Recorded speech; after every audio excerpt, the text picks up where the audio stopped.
Si vous avez des questions, je vais demander peut-être aux acteurs de venir, parce que vous pouvez aussi leur poser des questions sur leur expérience, sur ce film. Voilà, enfin, je suis ouvert à toutes les critiques aussi, hein, bien sûr, même si je ne prendrai pas compte pour mon prochain film. Mais voilà, dites-moi votre ressenti, ça c'est ce qui m'intéresse le plus. Comme c'est pas un film à thèse, mais un film basé sur les émotions et la communicabilité entre les êtres. Voilà. Alors c'est vrai que je vous prends un peu brutalement parce que c'est un film chargé de choses, dans lequel l'histoire compte moins que ce qui s'échange entre les personnages. Mais au cinéma, il faut raconter des histoires, paraît-il, alors on se force à écrire des choses pour essayer de narrer quelques trucs. Donc moi je suis parti sur cette idée-là, d'une espèce de petit policier poétique sans aucune autre prétention que ce qu'il vous a proposé là.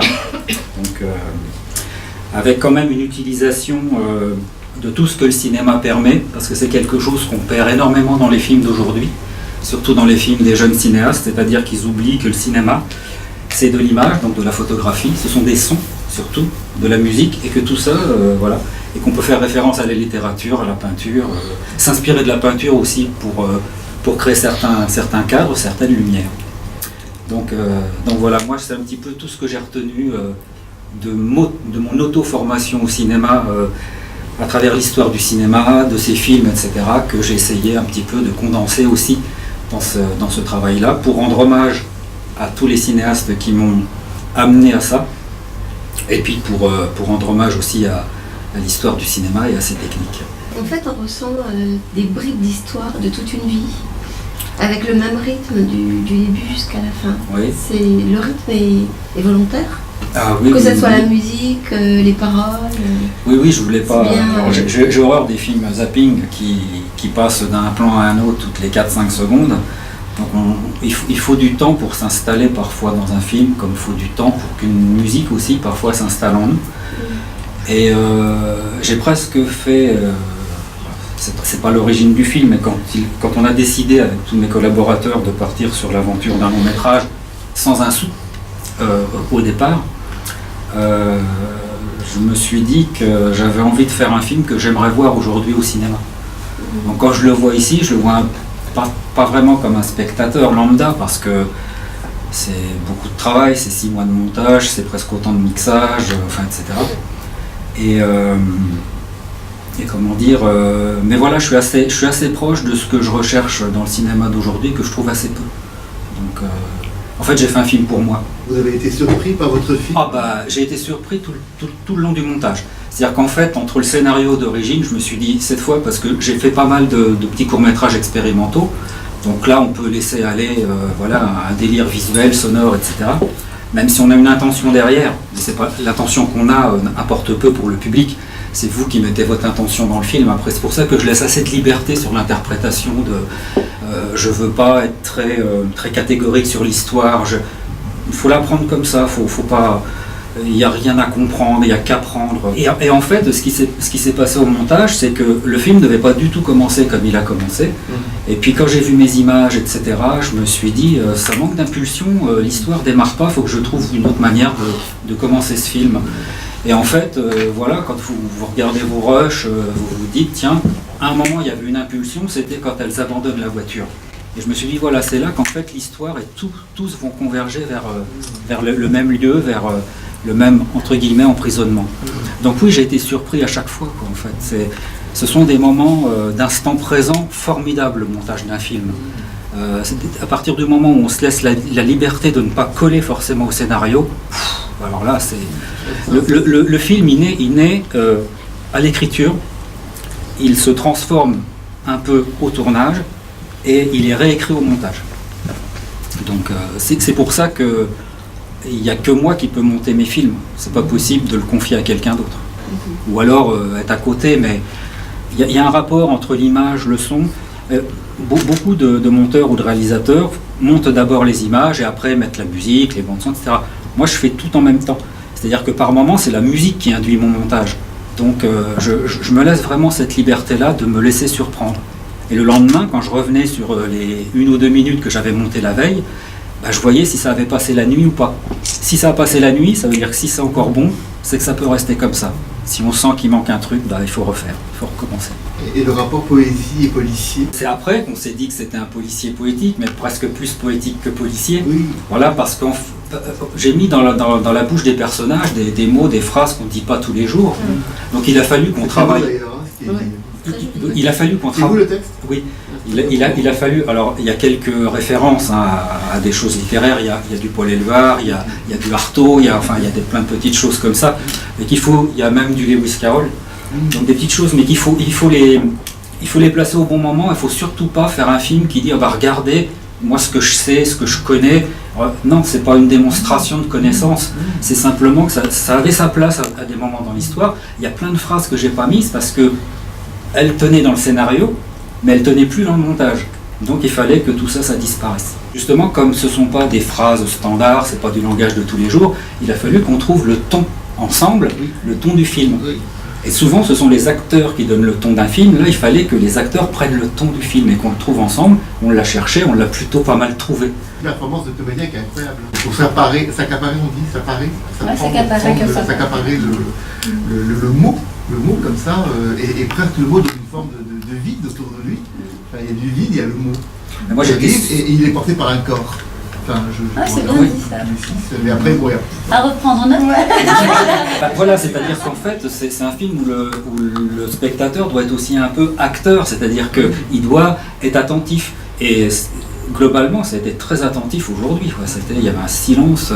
Voilà, je sentais un public concentré, donc qu'on n'a pas toujours. Mais là, ça doit être Paris. Pour le ton, avant le tournage, on a enregistré les voix off.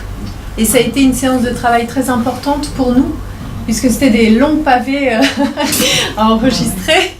Il fallait, pour chaque phrase, Tiburce a une musique en tête. Donc parfois on l'a spontanément, puis d'autres fois il faut la trouver ensemble. Et tout ce travail-là, plus 2 travails de lecture préalables du scénario, donc de rencontre aussi avec les acteurs, nous ont familiarisés avec le texte. C'est vrai qu'arriver sur le tournage d'emblée avec un texte aussi littéraire aurait pu être compliqué. Enfin, compliqué dans le sens où on n'avait pas 3 mois de tournage. Ni de répétition avant. Voilà, aussi. donc voilà, il fallait que le ton soit trouvé un petit peu avant quand même. Et voilà, ça a été une bonne idée, ça, l'enregistrement des voix off en amont. Et puis après, il y a le moment même sur le tournage, c'est-à-dire quand on recommence. Oui, on recommence, oui, c'est sûr. Et après, voilà. Donc on avait. Alors, mais qu'est-ce que vous gardez alors à la fin? C'est les voix off ou ce qui a été fait sur le tournage? Bah, les deux. Les voix off, c'est pas de la post-synchro, les voix off. Ah d'accord. Les voix off, c'est tout ce qu'on entend. Non, c'est celles qui sont... Ah oui, non, c'est celle qu'on a fait avant. Voilà, c'est celle que tu entends, on a commencé par ça. Et vous appreniez par cœur quand même les textes? Ah oui, bah oui. Ah bah, moi j'ai été surpris quand ils sont arrivés, ils savaient le film par cœur. Oui, parce que les paroles... C'est pour ça que dans le planning j'avais prévu du temps parce que je me suis dit, il faut pas le savoir. Voilà, tous les acteurs sont des feignants, ils sauront pas leur texte. Ah non, mais c'était Le tournage a duré combien de temps? 4 semaines le tournage. En tout et pour tout. Oui, en tout et pour tout. Oui. Enfin voilà. Même les scènes sans acteurs sont comprises dedans. Oui. Il y a eu beaucoup de répétitions?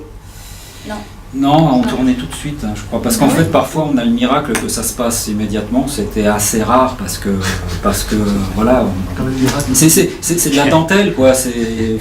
Voilà, on ne pouvait pas faire de post-synchro parce que le film n'avait pas le budget.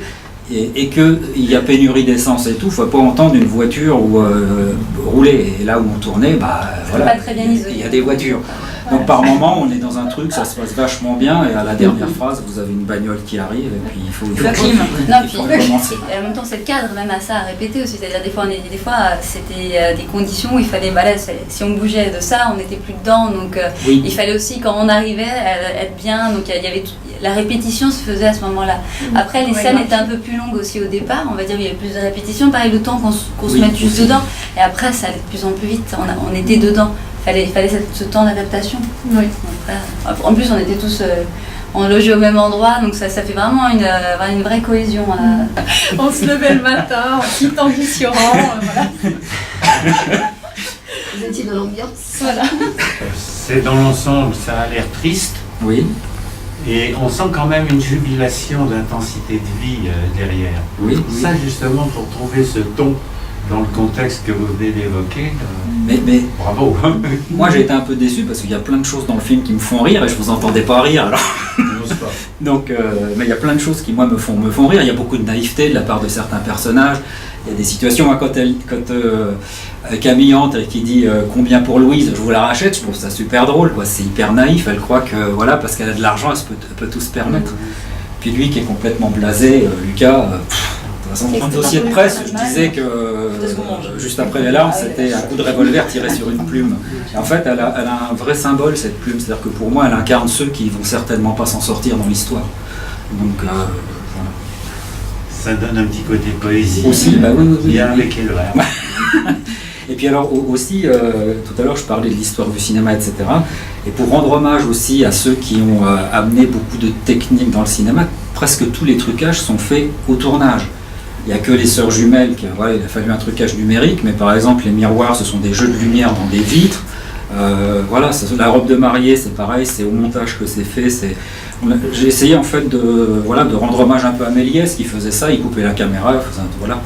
Donc on a essayé j'ai essayé de faire en sorte que on puisse obtenir ce résultat. Et quand on a vu les premières images, on était on était stupéfaits du résultat, sans recourir à des post-productions numériques qui valent des fortunes. C'est cette jeune femme qui joue les deux rôles. Voilà. Ouais. Et c'est Alice. Alors c'est vrai que là, leur chevelure prête à confusion.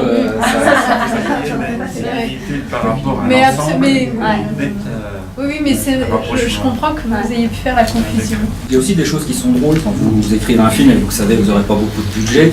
Les jumelles au départ c'était pas prévu, puis on s'est dit on gagne un cachet d'acteur, donc on fait faire les deux rôles. Le nommé Kovacs, il devait peut-être être visible ou pas, j'ai décidé de faire la voix off, comme ça on le voit pas. Mais finalement, ça crée quelque chose. Quand on a des contraintes, il faut trouver le moyen de servir le film, que la contrainte serve le film et surtout qu'elle ne le serve pas.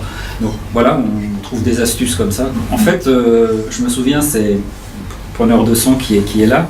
Quand il a vu le film pour la première fois, il dit c'est une espèce de voyage sous hypnose en fait. Quand on sort de ça, c'est riche en images, en photos, c'est riche en texte. Le cerveau n'a pas le temps de tout analyser, de tout préparer. Si on arrête le film, on peut pas. Si on vous demande il va se passer quoi derrière, c'est impossible, c'est complètement imprévisible. Et quand Dobrila Diamantis, donc qui s'occupe du Saint-André-des-Arts, m'a dit que le film passerait, c'était une grande joie pour moi. Mais quand elle m'a parlé du film après, elle m'a dit beaucoup de choses justement sur ce que je suis en train de dire, cette espèce de et qui figure aussi dans le programme, c'est-à-dire que ça se construit au fur et à mesure par superposition d'images, de sons, etc. Donc, moi je ne saurais pas faire du film social, et puis il y a plein de gens qui le font déjà très bien, mais du cinéma un peu poétique qui sort complètement de l'imaginaire, il y en a très très peu. Il y en a très très peu. Il y a toujours une base de faits divers ou de choses comme ça. Voilà. On est presque de plus en plus dans un cinéma télé-réalité un petit peu. Les films sont bien faits, c'est pas ça le problème, mais bon, ça tourne un peu en rond. Voilà. L'autre jour, j'assistais à une soirée court-métrage, des films qui étaient un peu en cinéma direct comme ça, avec simplement le jeu d'acteurs très naturel et tout. Il n'y avait pas de style, quoi. Les films sont bien gaulés, il n'y avait pas de style. On m'aurait dit c'est le même réalisateur qui a fait tous les films, j'aurais dit bah ouais, ça m'étonne pas. Mais non, c'était que des réalisateurs différents. Donc, mais ça, c'est par manque, je pense, de culture cinématographique et puis de connaissance de l'histoire du cinéma. Dans tous les arts, quand on connaît bien son histoire, ça va mieux. Je me posais une question au niveau de quel était votre rapport avec le théâtre? Aucun. Parce qu'il y a certaines scènes, je suis désolée, je sais qu'en général on n'aime pas quand on dit ça, il y a certaines scènes qui ont ce côté-là qui sont très agréables parce que ça fait un moment de pause où justement on écoute un texte, une voix off, avec juste un personnage et que ça coupe un peu dans l'histoire, ça fait des pauses et c'est super. Oui. Et ces moments-là, ça a quelque chose, pour moi ça avait quelque chose de justement le théâtre, parce qu'on avait un personnage avec un texte. Ah oui, ok, d'accord. Quand on n'a pas forcément de scènes dialoguées, des choses comme ça. Alors, moi j'ai pas de rapport spécifique avec le théâtre, et puis j'ai pas une aversion pour le théâtre, mais je me refuse à faire ce qu'on appelle du théâtre filmé, qui se base vachement sur l'éloquence naturelle de l'acteur, souvent. Là, ils parlent pas comme ça dans la vie, et puis on les laisse faire. voilà, je les laissais pas tout à fait faire. Des fois, elle me proposait des choses, parce que j'étais aussi un peu, non pas perdu, mais j'avais besoin de quelques indices. Et puis ce qui différencie avec le théâtre, c'est que les monologues sont souvent en très gros plan. Au théâtre, voilà, ouais. C'est la différence. Mais je comprends sur le temps de pause et de l'acteur qui parle tout seul. Maintenant, j'ai pas l'impression qu'il y avait une diction théâtrale au sens strict du terme. En fait, tout ça, c'est dicté par le fait que moi, j'ai beaucoup travaillé le cadrage parce que le cadrage a une dimension psychologique malgré tout. Et enfin, pas malgré tout, avant tout. Par exemple, quand Alice est filmée super serrée et qu'elle dit tout ce qu'elle ressent de l'éloignement de Camille, c'est qu'elle est dans une situation telle qu'elle est complètement dans son histoire, elle est enfermée. Et le peu de hors-champ qu'on voit, en plus, c'est noir derrière elle, quoi. Tu as travaillé dans ce sens-là, c'était des images larges qui vont de plus en plus serrées. Oui, c'est ça. Comme le film, on se resserre sur le même. C'est-à-dire que c'est vrai qu'on est sur des grands espaces au départ, et plus ça va, plus on se ferme sur les personnages. Mais peut-être que la théâtralité dans la mise en scène dont parle la jeune fille, c'est dans les scènes dans la maison. Il y en a certaines quand même qui sont filmées huis clos. Oui, quand vous êtes le côté huis clos et au bar, c'est une scène entre guillemets dont la mise en scène pourrait être qualifiée de théâtrale, mais enfin, c'est peut-être de ces scènes-là dont vous voulez parler. Oui, les monologues en gros plan. Voilà, dans la maison, je trouve que ça peut se définir comme ça, certaines scènes peuvent... Mais j'avais besoin de mettre des temps de pause dans ce film. Le travail sur la lumière est magnifique. Oui, alors c'est vrai qu'on a le chef opérateur n'est pas là. Volontairement, il avait très peu de matériel pour éclairer, puisqu'il y avait 3 lumières. Donc voilà. Et pourquoi ? Tu peux me raconter pourquoi ? Parce qu'il avait déjà travaillé une fois avec toi et il avait ramené tout son matos. Voilà, finalement, il a fini avec une lampe torche. Alors il s'est dit bon, ok, je vois comment il travaille. On a plein de matos et puis plus ça va, plus je dis non, puis on peut pas avoir moins, encore moins. Puis voilà. Alors après, il y a un gros travail à l'étalonnage, donc c'est-à-dire tout retravailler, contraste, lumière, luminosité et puis les couleurs. Voilà. Je voulais un côté un peu vintage au film, quoi. Donc, et puis surtout que ça fasse pas image vidéo, parce que bien qu'aujourd'hui on travaille en HD, il y a quand même encore une toute petite froideur par rapport à l'argentique. Donc il fallait vraiment se débarrasser de ça. Donc moi je suis super content de l'étalonnage qui a été fait, et puis moi je suis content du film en fait. Mais ça donne vraiment une signature à ce film en fait. Voilà, c'est ce qu'on dit toujours. Et voilà, vraiment une signature à part. Ça joue quand même, je crois, aussi sur la poésie du film, d'avoir cette espèce de... C'est pas... de petites imperfections malgré tout. Donc, non, tout s'est plutôt bien déroulé sur ce tournage. On a eu des kiss bunkers super sympas, donc voilà, c'était... Et puis surtout sur le tournage, bien que ce soit un drame, il y a eu des grands moments de rire, il y a eu des... Voilà. Après, il faut se reconcentrer, mais oui, on est obligé de décompresser par un moment, parce que même si on a fait beaucoup de prises à cause d'événements extérieurs, parfois il fallait pousser. On n'avait pas moins de 15 prises en moyenne par plan, donc, parce qu'il faut réussir. Alors plus on avançait dans le film, plus c'était facile pour les acteurs, parce qu'ils étaient imprégnés. Donc on pouvait avancer un petit peu plus vite. En plus on a tourné dans le désordre, mais d'une manière... je crois que jamais un film a été aussi tourné autant dans le désordre que ça, pour des raisons de logistique, purement et simplement. Et donc il fallait toujours qu'on se maintienne au niveau émotionnel qui correspondait bien à la position de la scène dans le film. Donc ça c'est un travail qui demande aussi beaucoup de prise, beaucoup pour ne pas être en avance, en retard, enfin voilà. Et ça, il n'y a que le metteur en scène qui a cette vision globale, donc c'est là que le travail du réalisateur est le plus important. C'est toujours réussir à replacer ces acteurs dans l'émotion de la scène, dans la chronologie du film. Et pour nous, c'est agréable aussi en tant que comédien, on est content d'être dirigé. C'est pas, vas-y, aussi, fais une impro, c'est bien aussi, en temps on aime bien faire des impros, mais c'est bien aussi d'être dirigé, de savoir, on se lâche, on est, voilà, et maintenant, vas-y. Puis il y a eu de l'impro aussi, ça, puisque la scène de l'église, ah oui, c'est toutes les scènes de chansons, la scène de l'église d'Alice, on est rentré, elle s'assoit dans l'église alors qu'on préparait le plan, elle se met à tapoter un truc, à fredonner, je dis oh là là, ça on le tourne impérativement, mais après il fallait pas le mettre dans le film pour le mettre dans le film. Donc comme je me suis dit, il y a peut-être il y a peut-être une dimension narrative dans ce qu'elle fait. Je vais demander à chaque actrice de me faire une chanson. Le soir même, les filles, il me faudrait une chanson pour demain. Moi je chante trop fou, on m'a pas demandé. Vous avez la nuit. À propos de l'humour de ce film, est-ce qu'il faut y voir un calembour dans le fait qu'il y a manque d'essence? Oui.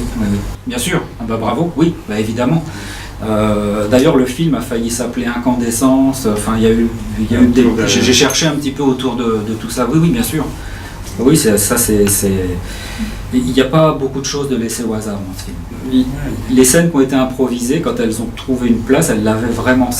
Mais elles aussi, elles ont induit une autre manière de raconter l'histoire. C'était d'une manière donc un peu moins linéaire que ce que l'on avait l'habitude de raconter. Parce que si on se pose la question de ce que raconte le film, c'est super simple comme histoire en fait. C'est assez basique. Donc, c'était Jean Vigo qui disait qu'il aimait bien avoir des scénarios mal gaulés parce que ça l'obligeait à travailler au niveau cinéma. Donc plus vous avez une pauvre histoire, plus vous êtes obligé de faire œuvre de cinéma pour en ressortir quelque chose. Quand vous avez une histoire bien faite avec des dialogues bien ficelés, on s'attarde un peu moins à la mise en scène, au cadrage. Voilà. C'est pour ça que tu dis toujours, tu n'écris pas une histoire, mais une intention d'histoire. Oui, parce qu'elle m'échappe à un moment donné. Quoi. Et même à l'écriture, ça m'échappait. Les personnages me possédaient, c'est pas une vision romantique, c'est vraiment ça. J'avais l'impression qu'ils me dictaient ce qu'il fallait que j'écrive. C'était flippant même par moments.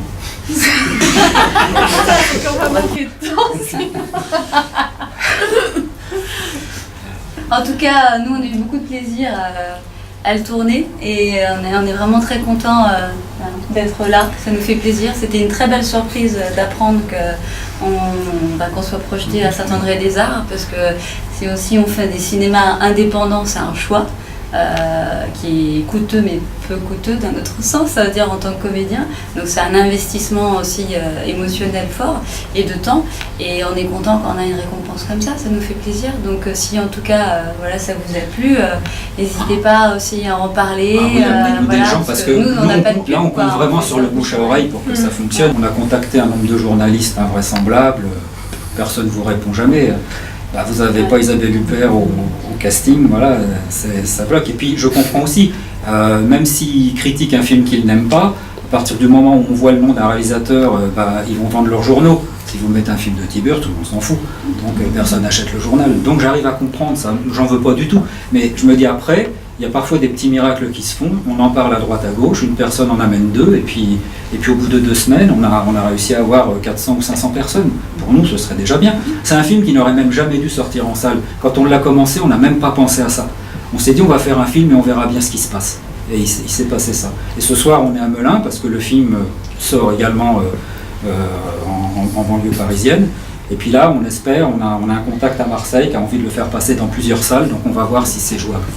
Donc voilà, mais c'est un beau miracle. Pour nous, ce film, il est miraculeux. Tout ce qu'on nous donne, c'est du bonus, c'est du plaisir en plus.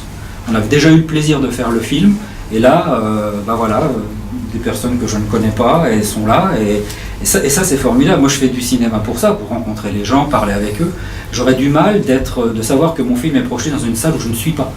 Je sais pas, j'aurais l'impression qu'il est tout seul, quoi, et c'est des films qui ont besoin d'être accompagnés malgré tout.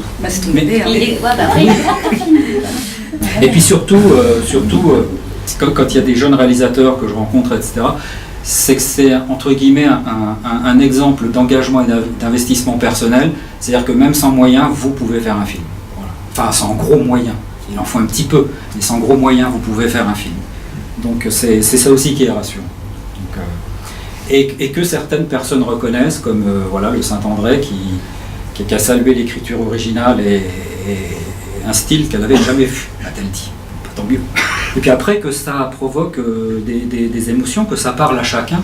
C'est quand même un film sur la dureté des sentiments, l'incapacité que l'on a parfois à se sortir d'une situation, comme Camille qui n'arrive pas à se sortir de sa situation avec Alice, et qui, Alice, est une romantique, elle en est touchante tellement c'est naïf la manière dont elle aime. Mais elle va jusqu'au bout de sa logique. Et la grande trahison de la fin fait qu'elle fait le geste ultime. Quand elle dit « tu es un homme, c'était rien, c'est maintenant que tu as commis l'irréparable », parce que Camille l'a trahi avec Louise, qui elle veut sauver Lucas. En fait, tout le monde se court après. C'est pour ça qu'il y a une scène où on les voit tous se suivre dans la rue. Et sincèrement, quand on a tourné cette scène-là, je me suis dit, mais ça va être ridicule. À l'image, on va se foutre de ma gueule. Et dans le montage, ça passait bien. C'est autant la vie que une tierce personne. Hein. C'est peut-être pour ça que tout le monde peut suivre, parce qu'on a tous un problème sur ce terrain-là. Hein. Et moi, après, je me suis dit comment tout ça m'est venu en tête, parce que vous me posez des questions, de savoir comment ça vous arrive d'écrire ces textes-là. Et je pense que chaque personnage a été... j'ai été un d'eux à différents moments de ma vie, par rapport à l'approche que j'avais des sentiments. Et puis ça a été condensé, maintenant que je suis un homme vieillissant, ça a été condensé dans ce film-là. Est-ce que Lucas peut être le Tiburce l'a été un peu, oui. Au départ, je voulais jouer le rôle. Et puis quand on a fait les lectures et tout, je me suis dit non, ça va être trop de travail avec les acteurs, je vais pas pouvoir. Et c'était compliqué pour moi de trouver un acteur qui joue à ma place, quoi. Et on a parlé 2 heures, je crois, on s'est rencontrés. Ouais, 2 heures. Après, on a fait un casting. Il a commencé à dire les textes comme moi je les disais, donc je suis dit, bon, c'est bon, on peut y aller. Et puis, il est super gentil. Et tu t'es tapé à la machine? Il a fait un stage d'acting. Oui, c'est pareil aussi. J'ai voulu aussi faire un film qu'on puisse pas trop dater éventuellement. Alors, les voitures, voilà. Mais au lieu d'avoir un ordinateur, il tape à la machine, il n'y a pas de téléphone portable, tout le monde clope, alors qu'aujourd'hui, il ne faut pas montrer des images où les gens fument, enfin éviter. Donc voilà, quelque chose, la télé, elle est pourrie, enfin voilà, ça c'est... J'ai voulu faire un peu ça, un truc un peu intemporel comme ça. Sinon, il y a Melun ce soir à 20h30. Hein. Oui, si vous voulez le revoir. Si vous n'avez pas compris, vous pouvez revenir. Voilà. Cinéma Les Variétés pendant une semaine, si vous connaissez des gens en Seine-et-Marne, en tout cas voilà, jusqu'au 27. Et puis ici, c'est jusqu'au 17 janvier. C'est jusqu'au 2 1er janvier. Ça s'arrête le 2, c'est un mardi. Voilà. Donc, et après, il y a 2 exceptions. Et après, il y a 2 mardis, 10 et 17. Voilà. Donc ceux qui veulent le revoir, revoyez-le. Parce que c'est un film, en fait, c'est comme une musique, vraiment, j'insiste là-dessus. Il y a des musiques qu'on peut réécouter, voilà, ça nous fait vraiment plaisir. Moi, les films qui m'ont plu dans ma vie, vraiment, que je garde, c'est ceux que je peux revoir 1 fois par semaine. Voilà, ça ne me pose pas de soucis. C'est-à-dire qu'à partir du moment où il n'y a pas... où l'histoire n'est pas importante, on peut revoir un film sans cesse, quoi. Le film sortira en DVD aussi. Oui, bien sûr. Voilà, bien sûr. Plus tard, dans le cours de l'année. Courant 2017, le film sortira en DVD chez L'Harmattan. Si vous avez des comptes Facebook et tout, et vous voulez suivre un peu l'évolution du film, il y a un compte qui s'appelle JAL, donc J-A-2-L. Juste JAL. Donc voilà, on peut suivre tout ça, toute l'évolution. Depuis 2014, on est dessus, donc voilà. Mais on a choisi ce système de financement participatif. On a eu aussi la chance de trouver un mécène qui a complété le budget, parce qu'aujourd'hui, si on était passé par des prods classiques, on n'aurait pas encore tourné une seule image. Donc voilà, et quand vous êtes auteur, vous avez toujours des projets derrière. C'est une fois que le projet est écrit, vous voulez le faire, quoi. Donc, et heureusement, les technologies numériques nous permettent de faire des films à moindre coût aujourd'hui. En argentique, on ne pouvait pas le faire. Et quel est ton prochain projet? Je sais pas, j'en ai 4 en tête et j'arrive pas à choisir le bon. C'est peut-être pas encore. Oui, voilà, faut peut-être attendre un tout petit peu. Puisque vous évoquez le rôle de tueuse, quelle impression ça fait de tuer quelqu'un comme ça? Parce que, alors dans le film, je ne tue personne. L'intimité. Non, oui, mais enfin... C'est très plaisant. Rien de faire. Ça m'a beaucoup amusé. D'en faire le geste, le mimer, oui.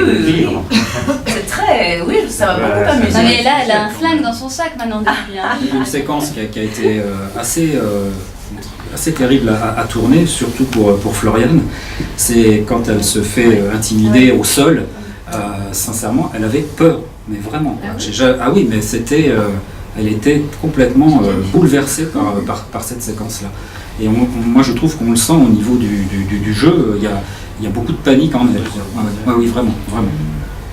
Mais, et puis, je ne sais pas si vous vous souvenez, le plan, il y a un type qui se fait aussi braquer dans sa bagnole, là. C'est moi. Donc, et je peux vous dire qu'elle appuie fort. J'avais la marque du flingue sur la tempe. C'est une violente. En tout cas, écoutez, merci à vous. beaucoup. Ici, pas encore.